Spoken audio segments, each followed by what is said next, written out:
میرے عزیز دوستوں اور بزرگوں اور نوجوانوں، مسجدوں کو آباد رکھو۔ نوجوانوں، تم سے میں کہہ رہا ہوں، ہماری مسجد ہم نے کھو دی اور وہاں پر کیا کیا جا رہا ہے آپ دیکھ رہے ہیں۔ نوجوانوں، کیا تمہارے دلوں میں، ہمارے دلوں میں تکلیف نہیں ہوتی کہ جس جگہ پر ہم نے 500 سال حی علی الصلاح اور حی علی الفلاح کی صدائیں دی، جہاں پر ہم نے بیٹھ کر قرآن کریم کا ذکر کیا، جہاں پر ہم نے بیٹھ کر صلاۃ السلام کے نذرانے پیش کیے، آج وہ جگہ ہمارے ہاتھ میں نہیں ہے۔ نوجوانوں، کیا تم کو نہیں دکھ رہا کہ ابھی ایسے 3-4 مساجد ہیں جس میں دلی کی سنیری والی مسجد بھی ہے؟ میرے عزیز دوستو، یاد رکھو نوجوانوں، یہ جو طاقتیں ہیں نا تمہارے دل سے، جب اتحاد کو نکالنا چاہتے ہیں، کیوں نکالنا چاہتے ہیں؟ ملی غیرت کو ختم کر دیا جائے، ملی حمیت کو ختم کر دیا جائے۔ برسوں کی محنتوں کے بعد آج ہمارا ایک مقام ہم نے پیدا کیا، تو یہ آپ کو ان چیزوں پر غور کرنا ہے۔ اپنی ملی حمیت کو، اپنی طاقت کو برقرار رکھیے۔ نوجوانوں، مسجدوں کو آباد رکھو۔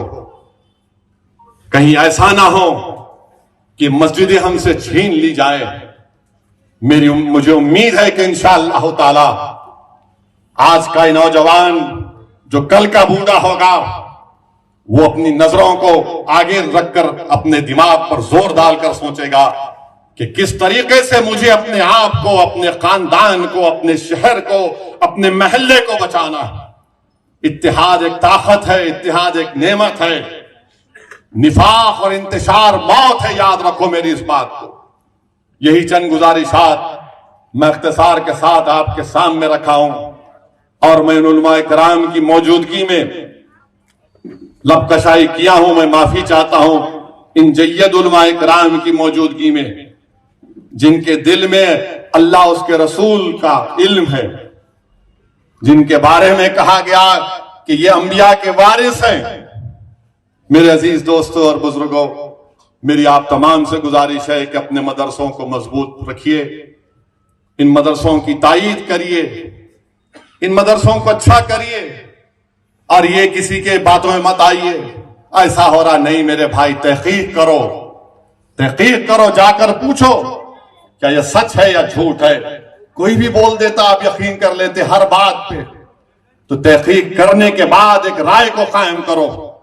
دشمن تو یہی چاہتا ہے کہ جھوٹ کے ذریعے اپنے محل کو تعمیر کیا جائے، دشمن تو یہی چاہتا ہے کہ جھوٹ کے ذریعے ان تمام اداروں کو کمزور کر کے رکھ دیا جائے۔ تو میری آپ تمام سے گزارش ہے کہ یہ ہمارا نیا سال فرسٹ محرم ہے، فرسٹ محرم ہمارا نیا سال ہے۔ ٹھیک ہے، دنیا میں ہم رہتے ہیں، کام کاج کرنا ہے، تو 31 دسمبر ہے، مگر اس کا یہ مطلب نہیں ہے کہ تم ناچ رہے، باجا بجا رہے۔ ارے دیوانے، کبھی اتنی خوشی کا اظہار اپنے ضعیف ماں باپ کے سامنے بھی جا کے کرو، جا کے اپنے اپنی اماں کے پیر پکڑ لے، اماں آج تیری گود میں اٹھاتا ہوں میں۔ نہیں، دوست کو اٹھائیں گے آج 12 بجے۔ ارے اماں کے پیر پڑ لے، باپ کے پیر پڑ لے،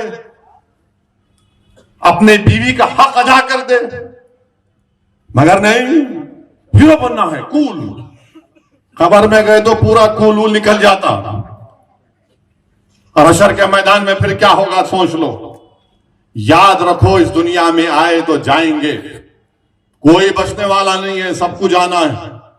اگر ایسا نہیں ہوتا تو پھر یہ تمام بادشاہوں کے محل آج ویران پڑے ہوئے، 300 سال 100 سال ان کے خاندان پاندان کی حکومت رہی، آج وہاں پر کتا نے پھٹکتا مارا۔ تو یاد رکھیے، اصل چیز کیا ہے؟ دین ہے، جو مفتی خلیل احمد صاحب نے کہا، اصل چیز علم ہے، اس کو حاصل کریے۔ وآخر الدعوانا الحمدللہ رب